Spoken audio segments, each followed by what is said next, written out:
HypnoAthletics is exercising your mind towards universal harmony and spiritual wisdom through healthy living and self-defense. That was what I eventually came to as my mission statement and purpose many years ago with HypnoAthletics. I first established the website online in 2006, although I have never officially used HypnoAthletics proper, meaning hypnoathletics.com, as a website, and instead I've actually used eym.hypnoathletics.com, which is a subdomain, and the EYM meaning standing for exercising your mind, which was the next website that I got, and I'm so surprised that people actually didn't have that already. But this was also, back in the mid-2000, the first decade of 2000. So I got HypnoAthletics and I got exercisingyourmind.com. And the whole idea was, basically focusing on, let me back up a little bit here. So originally, I started back in around 1998, 1999. I found this small company that was called IFA, or the International Fitness Association, and I got an online personal trainer certification for $99, and because a girl that I was dating, or I'll just say my girlfriend, she was a student at University of Miami, I started going out to the IM fields, or the intramural fields, where there were people practicing soccer and all kinds of other stuff, and I started training people, doing KappaGuerra. First I started with a group of closer friends that I met through her, my friend Kevin, who's still a friend, and another guy, and then other people would come out, and I would train them out there, and that's how I first got my start as a personal trainer. And I was teaching KappaGuerra, actually, because that's my obsession. And so that was 1999, and that was around the same time as well that I started working in film and TV, and doing in the art department with Jerry Blom, working on music videos for Trina and Trick Daddy and Jennifer Lopez and Christina Aguilera and Ricky Martin and Britney Spears, all that stuff. Cash Money Millionaires. Man, it was a lot of stuff. Worked on movies with Julianne Moore, and worked on photo shoots for what was that? Annie Leibovitz, and it was an amazing time. And I was doing security at a nightclub called Club Atlantis on the Fort Lauderdale beach, and competing in their amateur tough man MMA competition called Hardcore King of the Ring, Monday Night Raw, which was copying a lot of stuff in the names, but it was a great little, independent promotion. Pretty awesome. I'm glad that I got to do that. But my point is, around that time, it was a really interesting kickoff for a lot of things with me, and I still remain, the same way, pushing up forward a lot of that energy where I just go for things and just do, and without really asking. I don't ask for permission for anything. I see an idea. I feel like I want to share something or get involved with something. So if there's not already a platform for it, then I just create it myself. And that's how HypnoAthletics, Exercising Your Mind, came about. Because, as I said before, I was already interested in fitness and doing that as, I guess you could say, a career, or at least as an independent contractor, as a job. That's what I wanted to do, and what I still want to do. And so that's how it got started off in 1999 with IFA, which is no longer around. Eventually, years later, starting in 2003, I would eventually find the National Academy of Sports Medicine and get certified by them, and then started working at a gym called Bodies in Motion in California on Encino Boulevard. Or no, it was on Ventura Boulevard in Encino. And very shortly after that, I think it was in the same month actually, that I was looking to also enroll in a program to go to medical school to become a psychiatrist. And instead, I came across the Hypnosis Motivation Institute, which you can find at hypnosis.edu, and which is a school for clinical hypnosis. And they had a program for lay hypnotists focusing on the scope of practice being vocational and avocational motivation and self-improvement, meaning that scope of practice allowed you to practice without having a medical license, without being a doctor, as long as you stayed within that scope of practice. And you could work on other things, but you would have to be supervised by, meaning have a referral from and work in direct communication and as a supplement to treatment with a licensed medical or mental health professional. So right after I started working at that gym, I enrolled. I remember specifically it was November 4th of 2004 when was my first class at the Hypnosis Motivation Institute, and I graduated in 2006, which I should have graduated in November of 2005, or maybe not. Maybe I did graduate just in time, but it felt like it took a little bit longer because I had some issues. But right after that, I had started using the term HypnoAthletics because both of these things were for self-improvement, right? Motivation and self-improvement. And a lot of things that I was doing with clients, the way that I was speaking with them, even before back in 1999 on the IM fields at University of Miami, it was all about keeping, clients motivated and inspired to continue their fitness program. And a lot of times I actually felt like a therapist. And I know that this is a sentiment that a lot of trainers also have echoed, because I've heard it a lot. I've read it in magazines and in industry publications that, and I hear people talking about all the time that, I'm like a therapist. People tell me all their problems, and that really was it. But it's because it's an intimate business. You're working with people who are dealing with, their body image, and, people feeling insecure sometimes, and, you're there helping them out, and you're next to them, training them, sometimes putting your hands on them to adjust their form and posture and things like that. So you're very close with people, and they talk to you about a lot of things. So it was definitely a very interactive and close setting, and people put a lot of trust and faith in you as a trainer.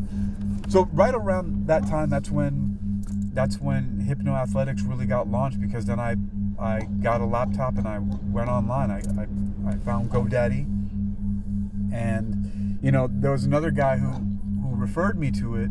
His name was Patrick Bell, who I just looked him up online not too long ago, but he also had a compound thing that he was doing that was an innovation.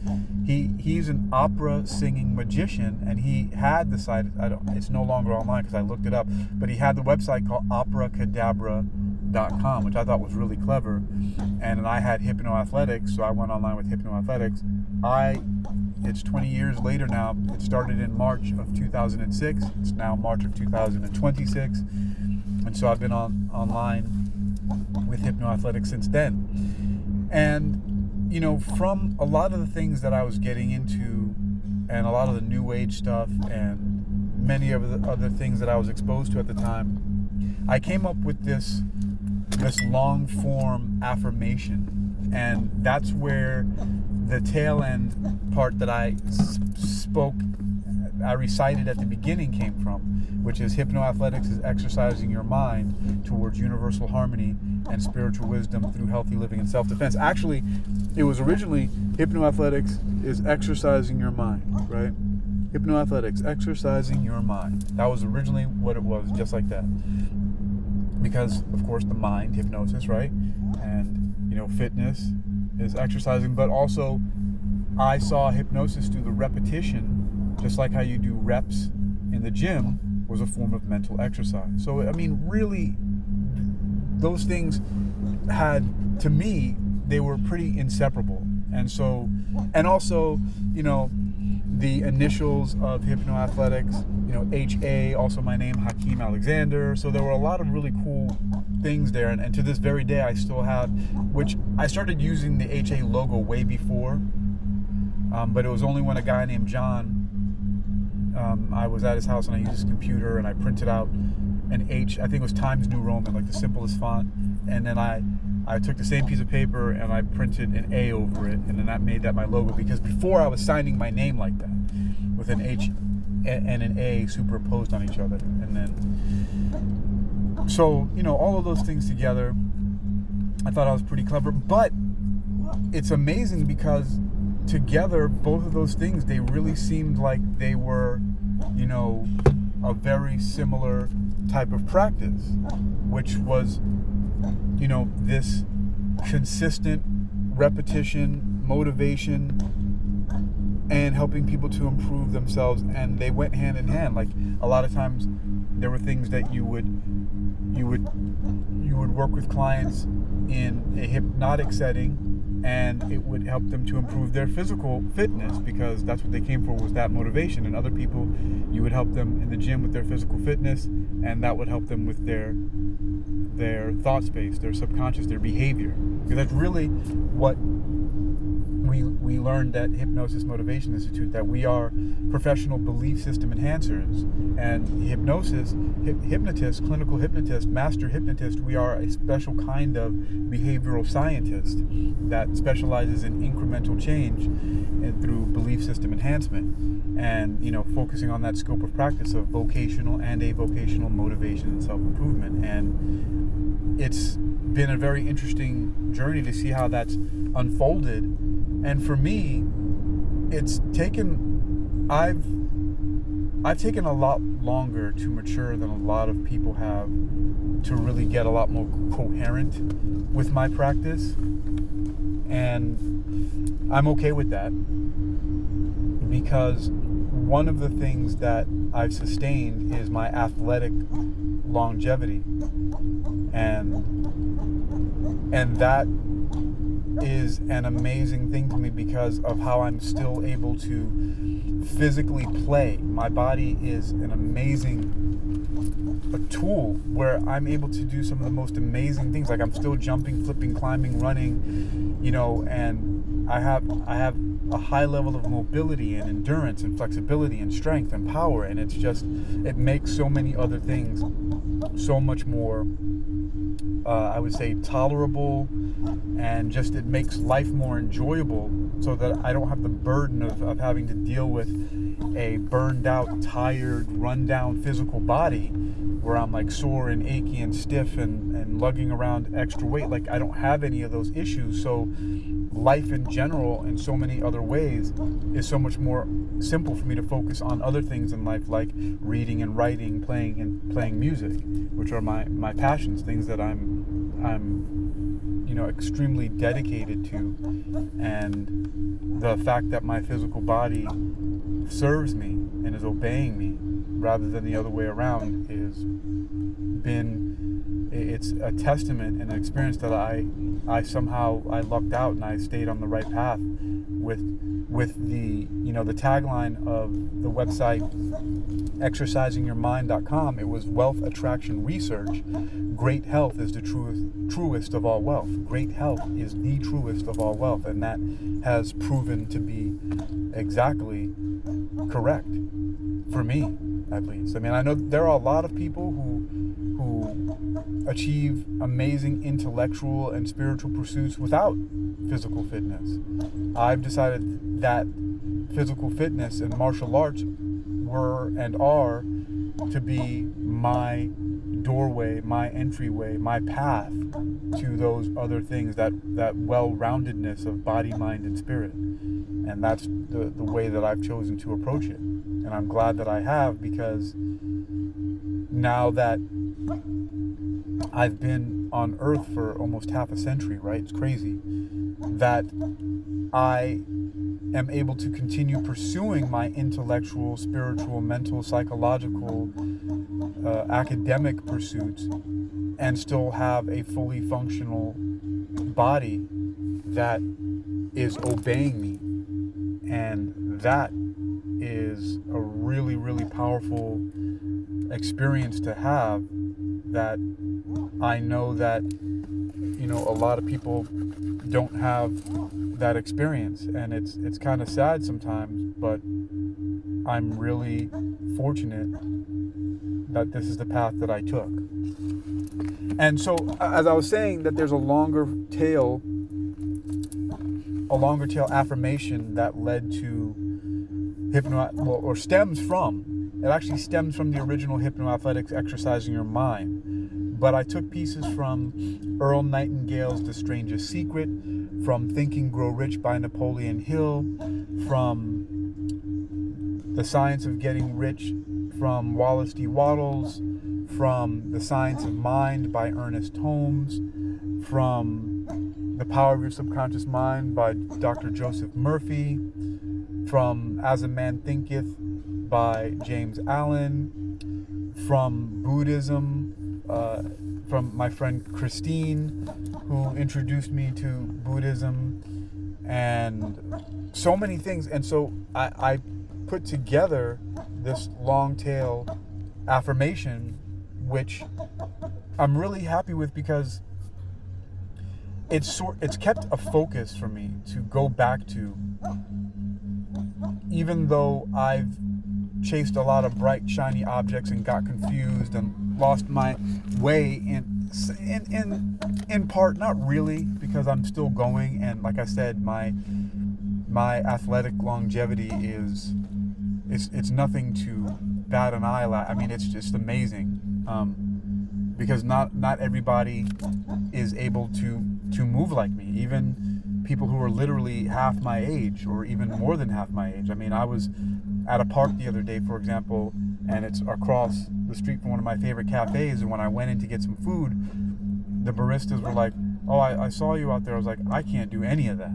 And this kid was like 22 years old.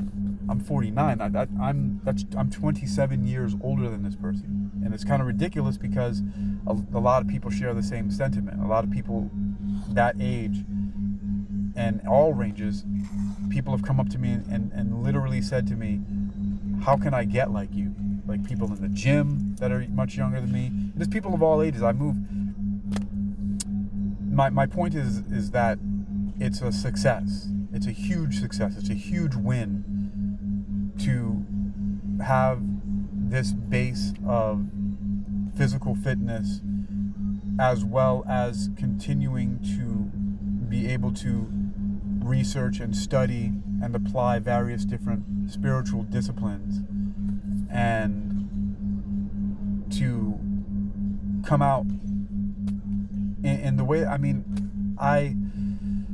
there's a lot of different aspects to this. There's a lot of things that have happened in my life that have allowed me to focus on things the way that I do, because I have family members and people that I know from high school and friends, people who I know were straight A students, who you think would have had a different outcome in life that didn't. I mean, I know straight A students who were cheerleaders and captains of teams, and were graduated at the top of their class and ended up being like drug addicts, crack, heroin, meth, alcoholics, just destroying their lives and their health, and just all kinds of crazy different health problems, and not really doing anything, at all, not even.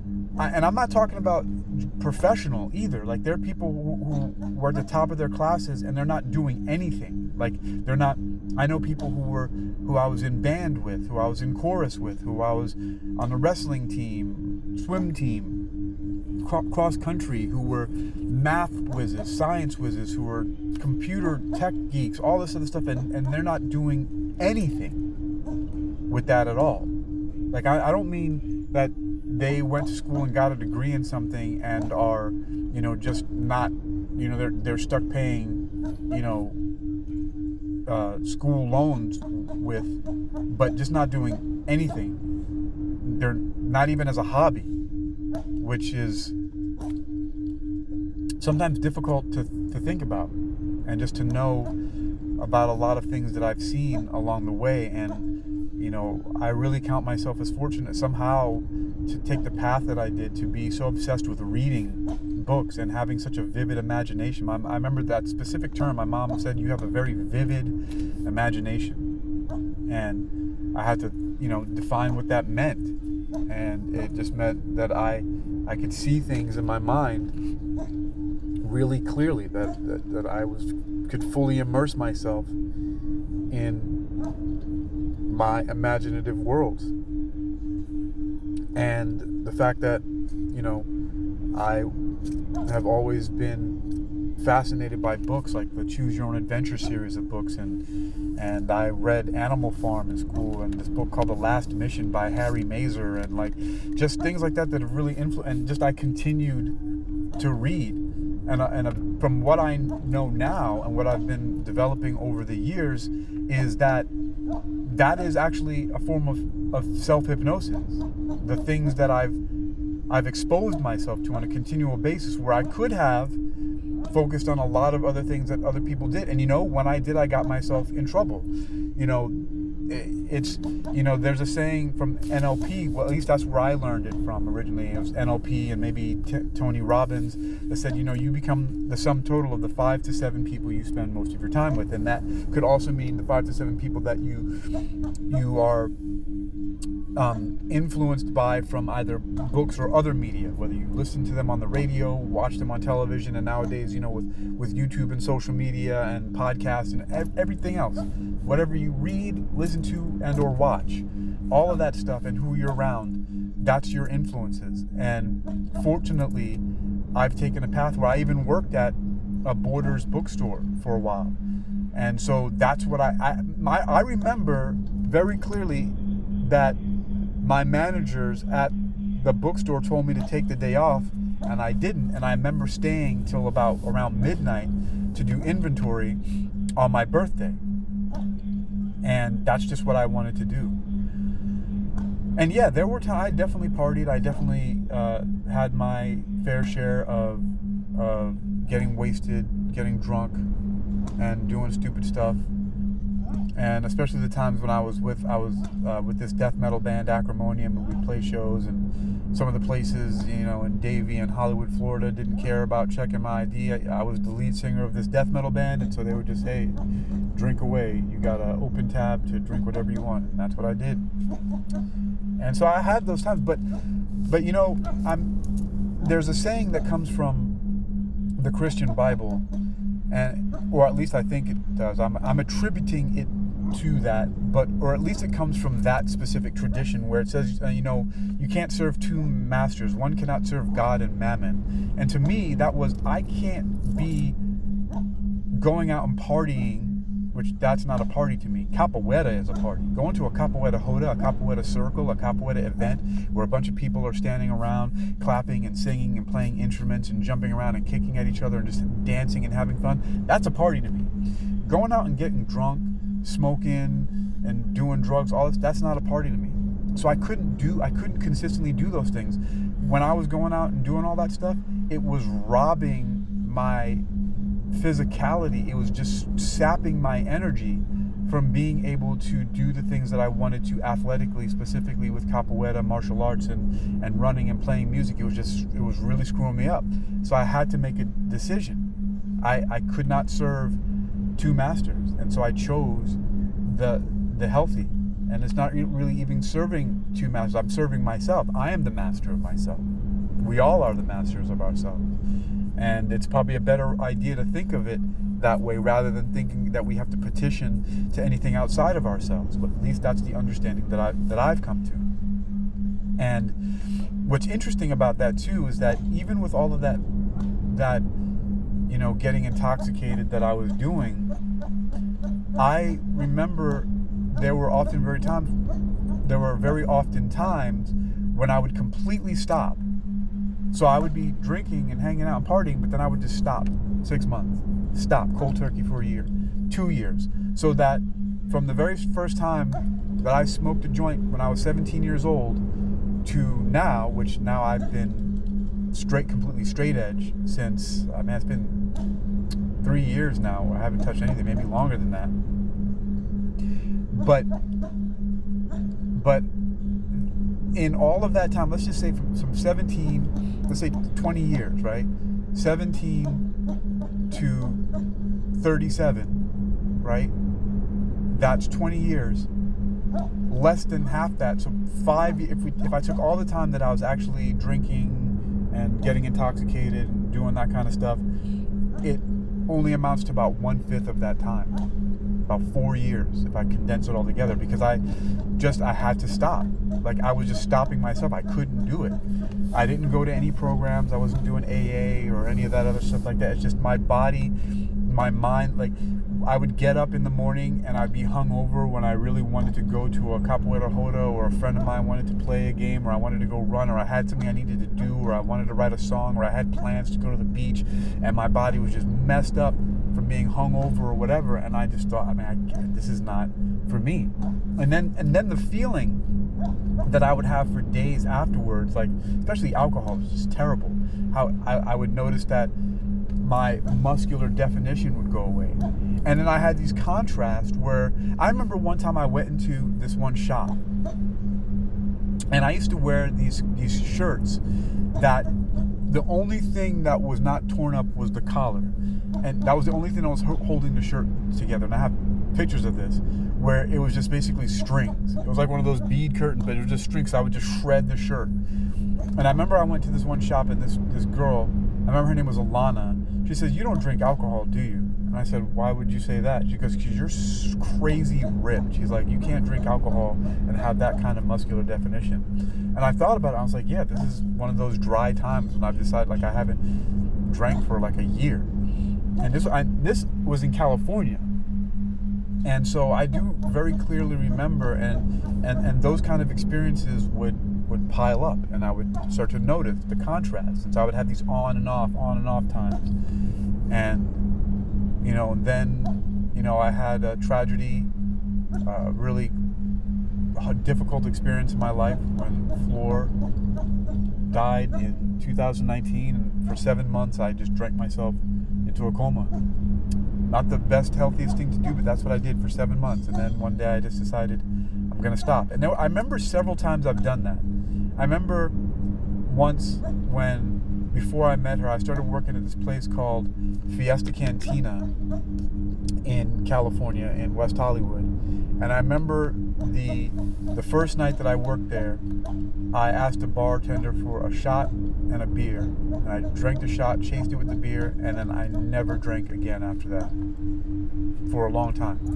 And then, when did I do that again? And then I remember, because I was going to China, so I started working at Yoga Works, and then Floor found an opportunity for us to go to China. So then I heard about their drug laws about cannabis, and at the time in California it was really big, smoking weed, and so I decided I don't even want it in my system. So I completely stopped smoking, and that was in 2015. 2015. And that was it. I was done with that. And then, I had, the lapse, I drank myself to sleep, and I just decided to stop, started going to the gym again, and I started performing on stage. And then I had another short lapse again in Virginia, and then I started working at this place called the Green Parrot, and I did the same thing. I remember it was this bartender named Kendra, who she still works there now, and I went up to her and I said, "I want a shot and a beer." She said, "What kind of shot?" I was like, "I don't care." And I took the shot, took the beer, and that was the last time I drank. And the Green Parrot, it had a fire, and it closed down some years ago.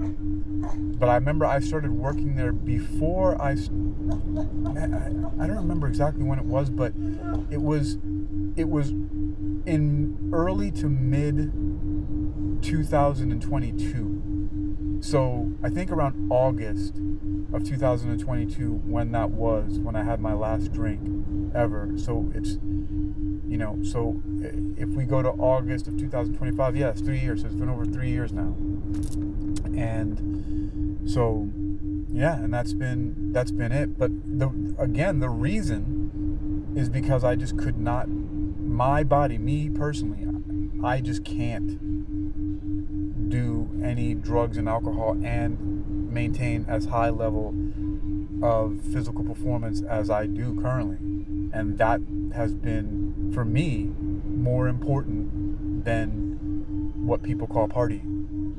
And it's the reason why I don't indulge in junk food and high sugary things and processed stuff, because I just know exactly how it feels in my body. And it's completely intolerable for me. It's more important for me.